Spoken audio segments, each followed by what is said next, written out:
I can't see shit. I can't see shit.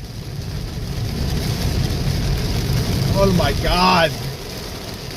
What's up, guys? John here, and tonight I'm going to show you what I think is a full Tales of series US set. Not including any kind of Japanese imports or anything like that. Now, I'm sure if there's a game that I'm missing, I'm sure one of you guys is going to scream at me in the comment section. And if I am missing one, I do apologize. This is just what I think is a full set of Tales games. So, we'll start off with a couple earlier releases. And the first one, this is actually the first one that I got. And at the time, I paid $25 for it. It's worth quite a bit more than that now. But that's Tales of Destiny for PlayStation 1. And the next one, obviously, is Tales of Destiny 2 for PlayStation 1. Yeah, great game. I actually played Tales of Destiny 2 before I played Tales of Destiny 1. But this is actually called Tales of Eternia here in the United States. Well, it's Tales of Destiny 2 here in the United States, but it's Tales of Eternia everywhere else in the world. I wish they would have called it Tales of Eternia here, because there is a Tales of Destiny 2. It's just over in Japan for the PlayStation 2. We never got it.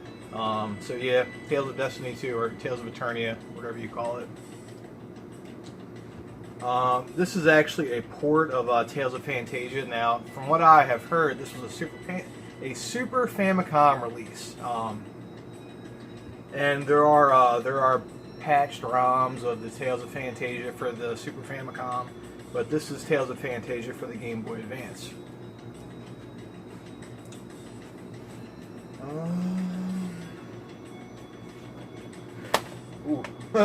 Alright, so we'll stick with some earlier releases. The first one, which is Tales of Symphonia for the GameCube.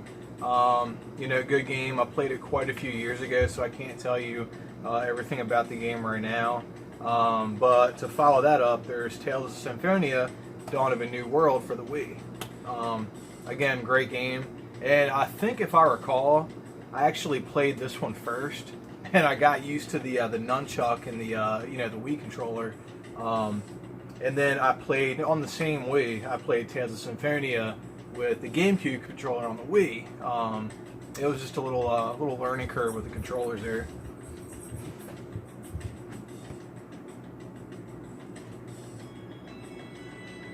Okay.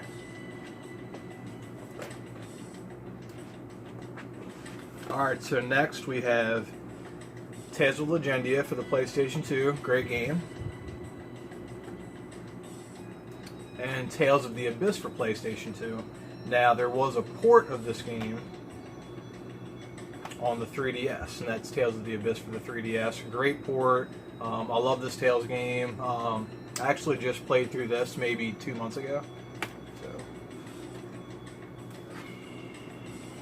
alright.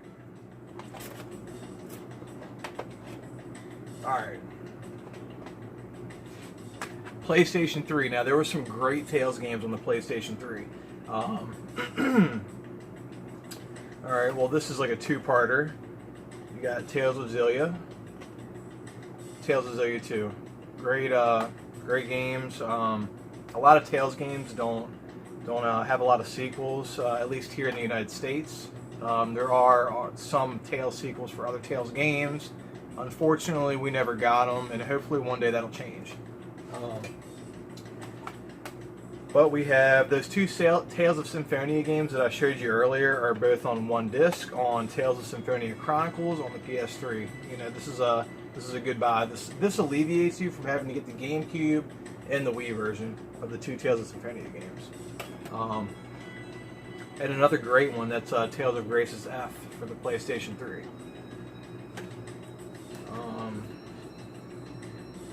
Alright. Before I go over the newest Tales games, I'll try to stay kind of in some kind of rough order as far as when they were released. Now,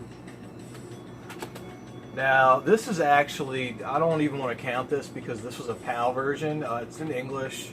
It's just not a US release. It's actually, it is Tales of Eternia or Tales of Destiny 2 for the PlayStation 1. So I just wanted to show it because it's in English, but it's really not a US release. Now this one has a few sequels that we never got, and that's Tales of Radiant Mythology, and this kind of uses Tales characters from other games, at least from what I remember. And I remember really liking this game a lot.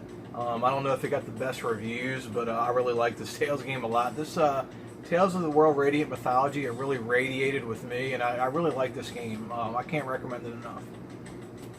And we have Tales of Hearts R. Now, this is a pretty decent game, and now it's kind of mediocre compared to like a lot of the other Tales games. If you're used to playing some real exciting Tales games or any of the newer ones for PS4 or anything, you might think this one's mediocre. And there's no voice acting, or there's no English voice acting in this game. You have to read subtitles. I'm totally cool with that. I know it turns some of you off, but it's a good one. It's worth picking up. Tales of Hearts R for the Vita. And alright, now we have... Now, I didn't like this one as much, Tales of Zestiria. Now, there is a version of this on the PS3. I have the PS4 version. It's okay, you know. Now, this one's really good. I really like this one. This one really stuck with me, and that's Tales of Zestiria. The only thing I didn't like about this game, and I don't want to spoil it, I don't want to give any teasers, I wasn't a huge fan of the ending. You know, some of you guys might have been. It wasn't for me.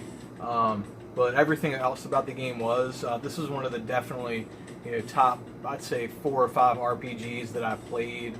I think it was last year, or maybe the beginning of this year. But yeah, Tales of Zestiria. And guys, I think, yeah, that's it. Did I miss any? Please let me know in the comments if I missed any. I'm sure I might have missed one or two. I think I got them all. Just the US ones and that one PAL game. But yeah, those are all the Tales of games. If anybody's curious, there's probably some other videos talking about this.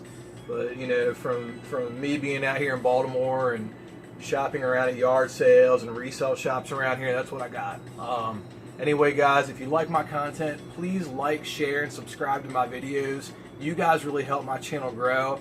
And it's actually 4th of July you guys are watching this. So anybody watching this today or tonight or tomorrow, happy 4th of July.